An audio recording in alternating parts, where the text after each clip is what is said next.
Hello students, स्वागत है आपका एक बार फिर से कुहू ऑनलाइन क्लासेस में। पिछले वीडियो के अंतर्गत आपने विशेषण का तीसरा भेद परिमाणवाचक विशेषण के बारे में जाना। आज इस वीडियो में हम बात करेंगे विशेषण का चौथा भेद संकेतवाचक या सार्वनामिक विशेषण। अक्सर इस विशेषण को लेकर बच्चों में भ्रम की स्थिति बनी रहती है, क्योंकि इस विशेषण में सर्वनाम प्रयुक्त होते हैं और ये सर्वनाम विशेषण भी हैं। तो यदि परीक्षा में कोई वाक्य दे दिया तो फिर उसे सर्वनाम या विशेषण किस रूप में हम जानेंगे, तो बहुत कंफ्यूज रहता है। इस विशेषण को जानने के बाद में वो भ्रम जो है वो दूर हो जाएगा। तो ध्यानपूर्वक वीडियो को देखिए।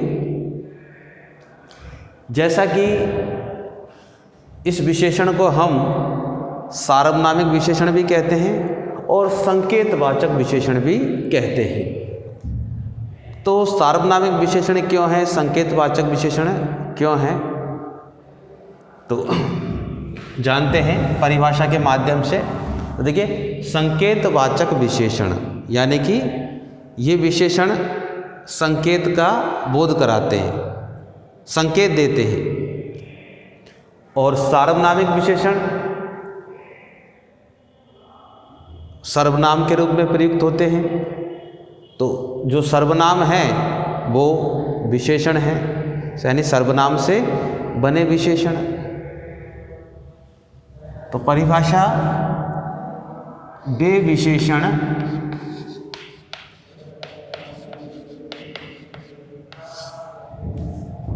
जो संज्ञा शब्द की ओर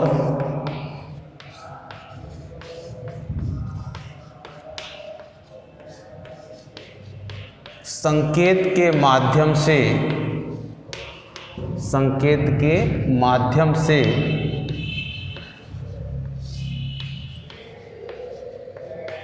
विशेषता प्रकट करते हैं,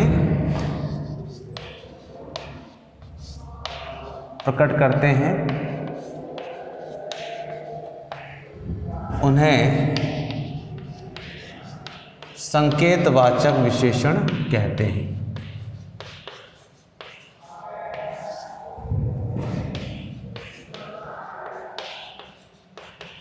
संकेतवाचक विशेषण कहते हैं।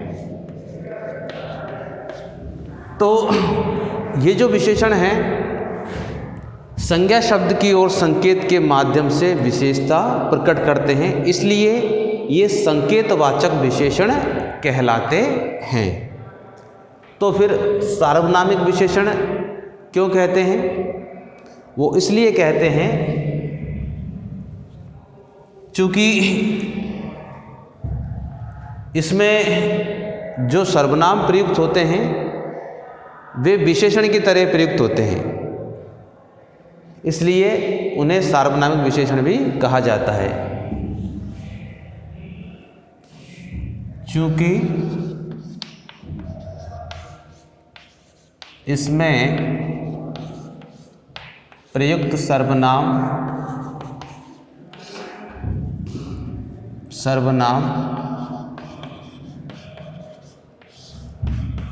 विशेषण की तरह प्रयुक्त होते हैं,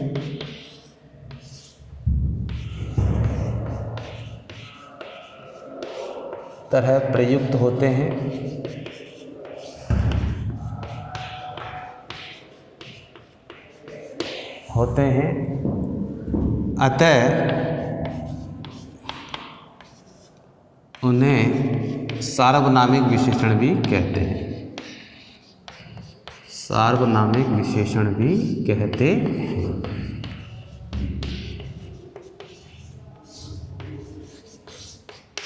तो ये दोनों बातें हमारे क्लियर हो गई है कि संकेतवाचक तो क्यों और सार्वनामिक क्यों।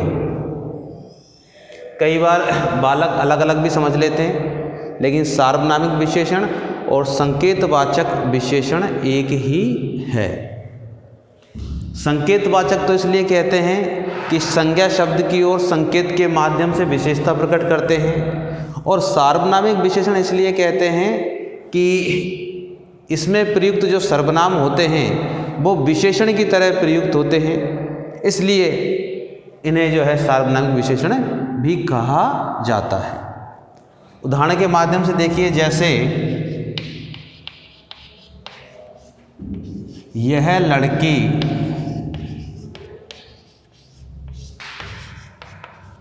बहुत बुद्धिमती है।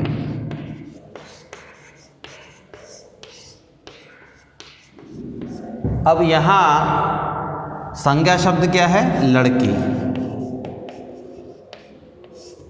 तो इस संज्ञा शब्द की ओर संकेत किया जा रहा यह लड़की, और विशेषता बताई जा रही है कि बहुत बुद्धिमती है। तो यहाँ यह जो सर्वनाम है ये विशेषण हो गया संकेतवाचक विशेषण।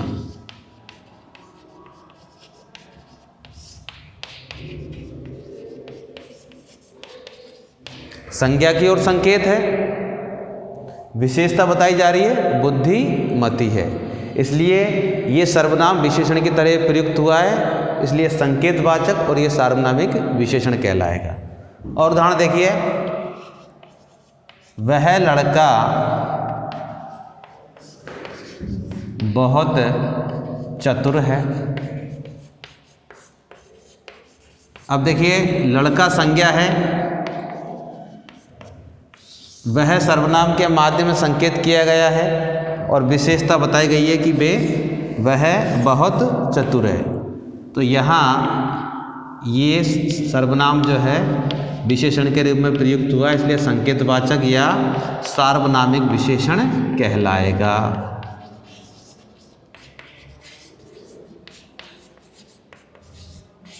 तो इसलिए जो है याद रखिए कि संज्ञा की ओर सर्वनाम के माध्यम से संकेत किया जाएगा तो वो सर्वनाम विशेषण कहलाएगा, संकेतवाचक या सार्वनामिक विशेषण।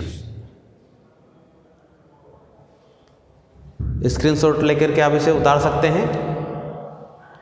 अब प्रश्न ये है कि सार्वनामिक विशेषण में और सर्वनाम में हम अंतर कैसे करेंगे।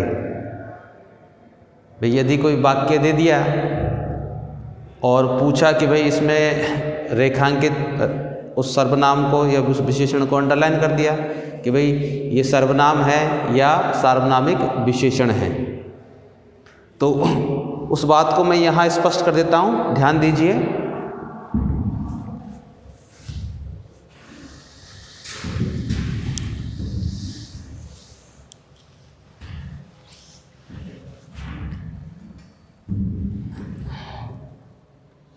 निम्न उदाहरणों की ओर ध्यान दीजिए। यहाँ ये तो है सर्वनाम और यहाँ है सार्वनामिक विशेषण। सार्वनामिक विशेषण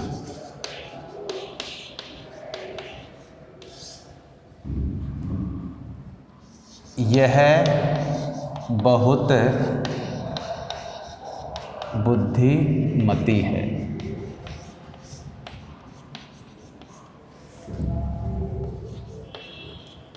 यह लड़की बहुत बुद्धि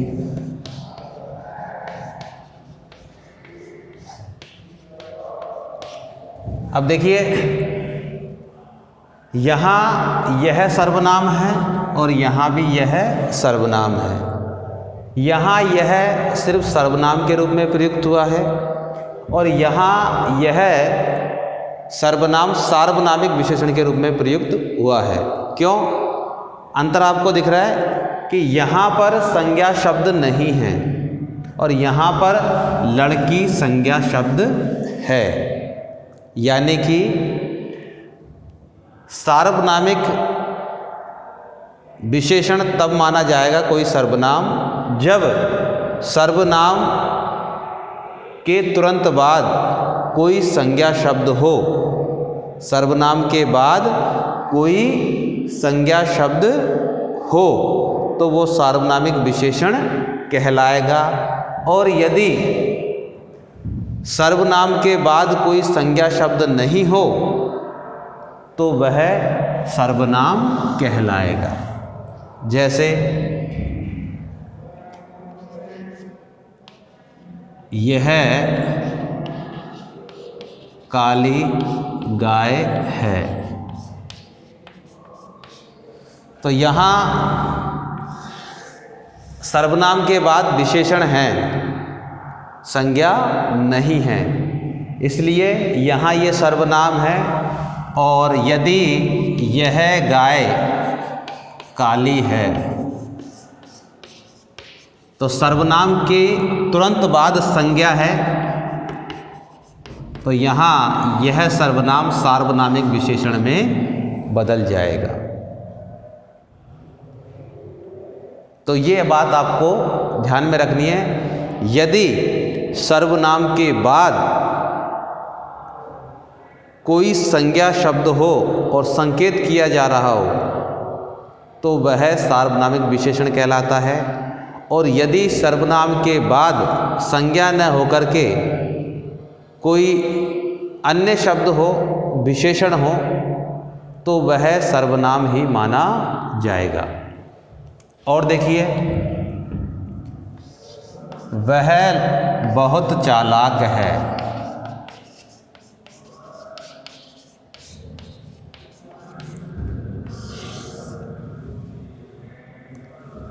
वह सर्वनाम है, उसके बाद में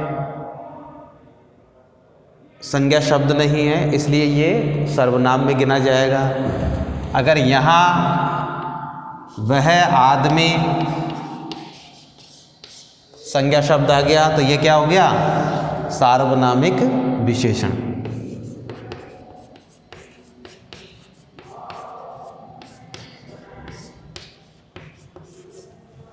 इसी प्रकार से उसे मत मारो, तो ये सर्वनाम। उस आदमी को मत मारो,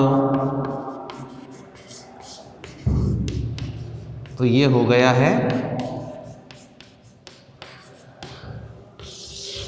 सार्वनामिक विशेषण। तो इस प्रकार से जो सर्वनाम और सार्वनामिक विशेषण को लेकर भ्रम बना रहता है, यह जानने के बाद में वो भ्रम आपका दूर हो जाएगा। तो उम्मीद करता हूँ आप इस सार्वनामिक और संकेतवाचक विशेषण को समझ गए होंगे। मिलते हैं अगले वीडियो में अगले विशेषण के साथ में। तब तक के लिए इजाज़त दीजिए। धन्यवाद।